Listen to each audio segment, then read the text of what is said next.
So, chapter 7 of The Lion, the Witch and the Wardrobe is coming up now. Hope you're doing well. What is today? Today is the 4th of October.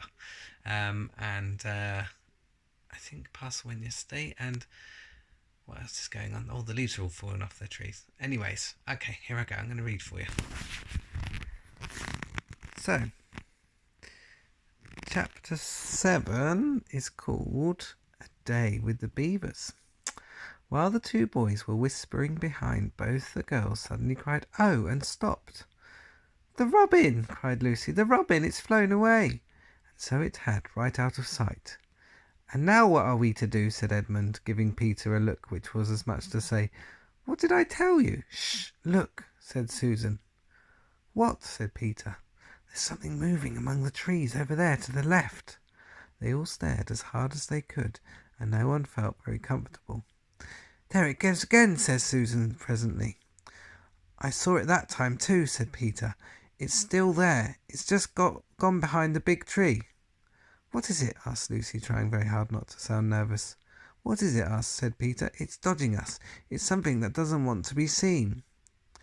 "Let's go home," said Susan. And then, though... Oh, who is it? And then, though nobody said it out loud, everyone suddenly realised the fact that Edmund had whispered to Peter at the end of the last chapter. They were lost. "What's it like?" said Lucy. It's a kind of animal," said Susan, and then, look, quick, there it is." They all saw it this time, a whisked furry face which had looked out at them from behind a tree. But this time it didn't immediately draw back. Instead, the animal put its paw against its mouth, just as humans pet their finger on their lips when they are signalling to you to be quiet. Then it disappeared again. The children all stood holding their breath. A moment later, the stranger came out from behind the tree, glanced all around as if it were afraid someone was watching, said "Hush!" made signs to them to join in the thicker bit of wood where it was standing, and then once more disappeared. "I know what it is," said Peter. "It's a beaver. I saw the tail." "It wants us to go to it," said Susan, "and it is warning us not to make a noise." "I know," said Peter. "The question is, are we to go to it or not? What do you think, Lou?" "I think it's a nice beaver," said Lucy. "Yes, but how do we know?" said Edmund. "Shan't we have to risk it?" said Susan. "I mean, it's no good just standing here, and I feel I want some dinner." At this moment the beaver again, look, there he is, she is, popped its head out from behind the tree and beckoned earnestly to them. "Come on," said Peter, "let's give it a try. All keep close together. We ought to be a match for one beaver if it turns out to be an enemy." So the children all got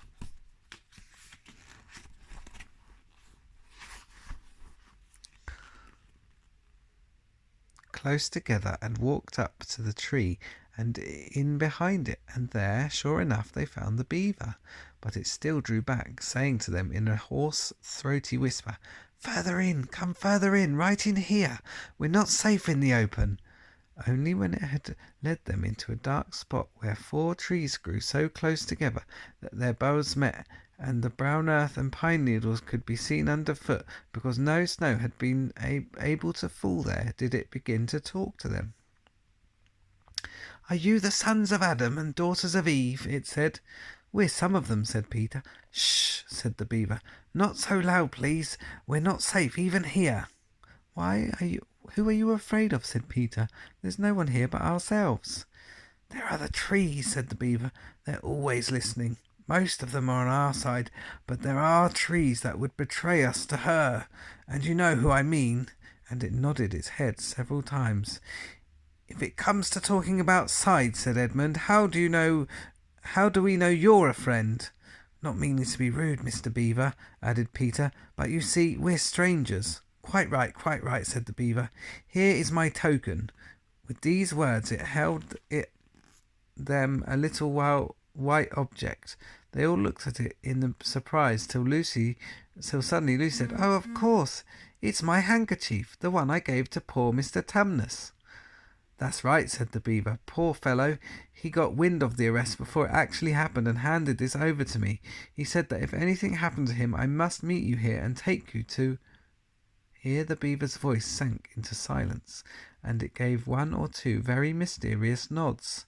Then, signalling to the children to stand as close around as they possibly could so that their faces were actually tickled by its whiskers, it added in a low whisper, "They say Aslan is on the move, perhaps has already landed." And now a very curious thing happened.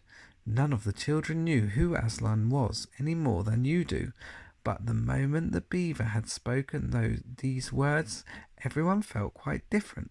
Perhaps it has sometimes happened to you in a dream that someone says something which you don't understand, but in the dream it feels as if it has some enormous meaning, either a terrifying one, which turns the whole dream into a nightmare, or else a lovely meaning, too lovely to put into words, which makes the dream so beautiful that you remember it all of your life and are always wishing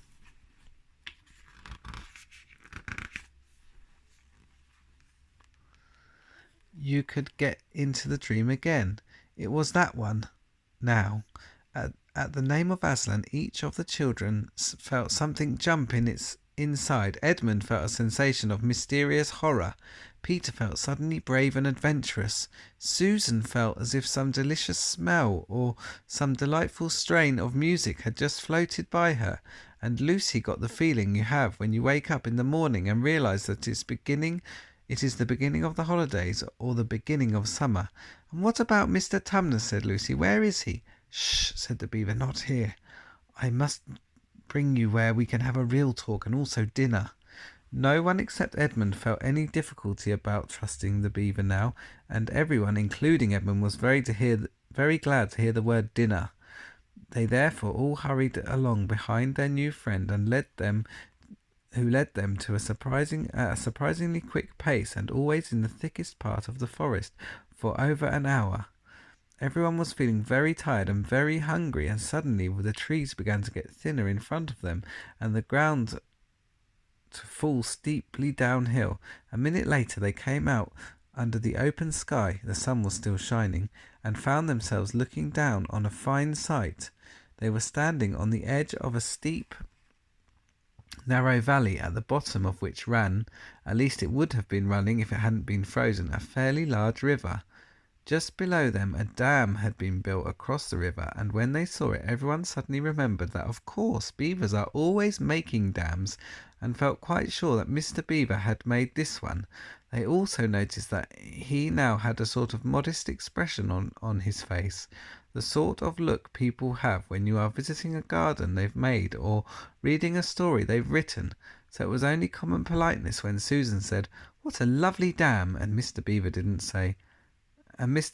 say "Hush" this time, but merely a trifle, and it isn't really finished." Above the dam there was what ought to have been a deep pool, but was now, of course, a floor of dark green ice. And below the dam, much lower down, was more ice, but instead of being smooth, this was all frozen into the foamy and wavy shapes in which the water had been rushing along at the very moment when the frost came, and where the water had been trickling over and spurting through the dam there was now a glittering wall of icicles, as if the side of the dam had been covered all over with flowers and wreaths and festoons of the purest sugar. And out in the middle, and partly on top of the dam, was a funny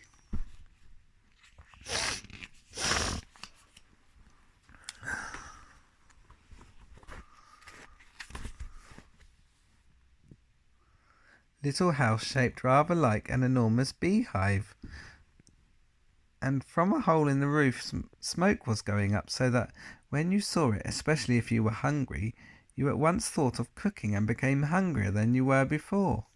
That was what the others chiefly noticed, but Edmund noticed something else. A little lower down the river there was another small river which came down another small valley to join it, and looking up that valley, Edmund could see the two small hills, and he was almost sure they were the two hills which the White Witch had pointed out to him when he parted from her at the lamp-post that other day. And then between them, he thought, must be a place only a mile off or less. And he thought about Turkish delight and about being a king. And I wonder how Peter will like that, he asked himself, and horrible ideas came into his head. Here we are, said Mr. Beaver, and it looks as if Mrs. Beaver is expecting us. I'll lead the way. Be careful and don't slip. The top of the dam was wide enough to walk on, though not for humans. A very nice place to walk because it was covered with ice. Hold on. The top of the dam was wide enough to walk on, though not for humans, a very nice place to walk because it was covered with ice, and though the frozen pool was level with it on one side, there was a nasty drop to the lower river on the other. Along this route, Mr. Beaver led them in a single file right... Where's the hut? Up, out to the middle where they could look a long way up the river and a long way down it. And when they reached the middle, they were at the door of the house. So I think the biggest one is Peter, and then Susan, and then Lucy, and then Edmund at the back. Here we are, Mrs. Beaver, said Mr. Beaver. I've found them. Here are the sons and daughters of Adam and Eve. And they all went in. The first thing Lucy noticed as she went in was a burring sound, and the first thing she saw was a kind-looking old she-beaver sitting in the corner with a thread in her mouth, working busily at her sewing machine. And it was from it that the sound came. She stopped her work and got up as soon as the children came in. There's the sewing machine, Jib. So what's she making? It's a bit of a glare. She's making something. She looks happy. So, you've come at last, she said, holding out both her wrinkled old paws. At last, to think that ever I should live to see this day. The potatoes are boiling and the kettle's singing, and I dare say Mr. Beaver will get us some fish. That I will, said Mr. Beaver, and he went out of the house.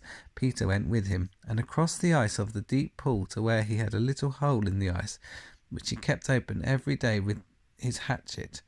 They took a pail with them. Mr. Beaver sat down quietly at the edge of the hole. He didn't seem to mind it being so chilly. Looked hard into it, then suddenly shot in his paw, and before you could say Jack Robinson had whisked out a beautiful trout. Then he did it all over again until they had a fine catch of fish. Meanwhile, the girls were helping Mrs. Beaver to fill the kettle and lay the table and cut the bread and put the plates in the oven to heat and draw a huge jug of beer for Mr. Beaver from a barrel which stood in one corner of the house, and to put on the frying pan and get the dripping hot. Lucy thought the Beavers had a very snug little home, though it was not at all like Mr. Tumnus's cave. There were no books or pictures, and instead of beds there were bunks, like on board ship, built into the wall, and there were hams and strings of onions hanging from the roof, and against the walls were gum boots and oilskins and hatchets and pairs of shears and spades and trowels and things for carrying mortar in, and fishing rods and fishing nets and sacks, and the cloth on the table, though very clean, was very rough. Just as the frying pan was nicely hissing, Peter and Mr. Beaver came in with fish which Mr. Beaver had already opened with his knife and cleaned out in the open air.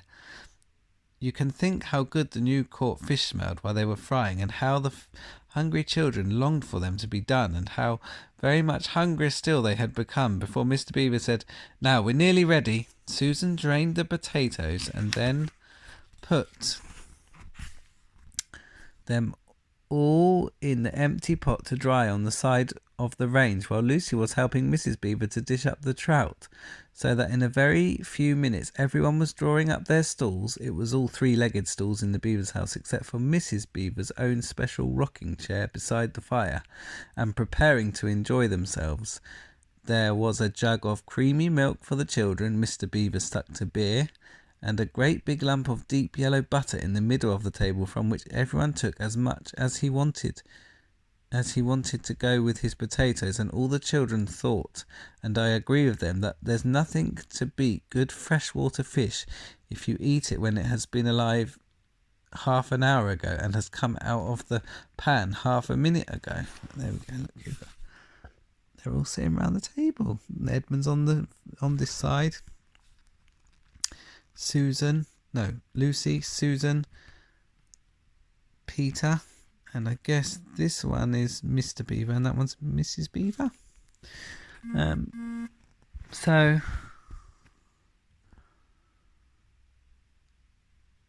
in the middle of the table from which everyone is... And when they had finished the fish, Mrs. Beaver brought unexpectedly out of the oven a great and glorious sticky marmalade roll, steaming hot, and at the same time moved the kettle onto the fire so that they had finished the marmalade roll. The tea was made and ready to be poured out, and when each person had got his or her cup of tea, each person shoved back his or her stool so as to be able to lean against the wall and gave a long sigh of contentment. And now, said Mr. Beaver, pushing away his empty beer mug and pulling his cup of tea towards him, if you just wait till I've got my pipe lit up and going nicely, why, now we can get to business. It's snowing again, he added, cocking his eye at the window. That's all the better, because it means we shan't have any visitors, and if anyone should have been trying to follow you, why, he wouldn't find any tracks. And that's the end of the chapter. Okay, well, I have to go now, but I hope you enjoyed today's story, and I hope whenever you read this that you're doing well. Otto always wondering what you're doing, and then hoping that every time you're happy and enjoying your life, and he misses you all the time. Okay, well, I love you lots. See you. Bye.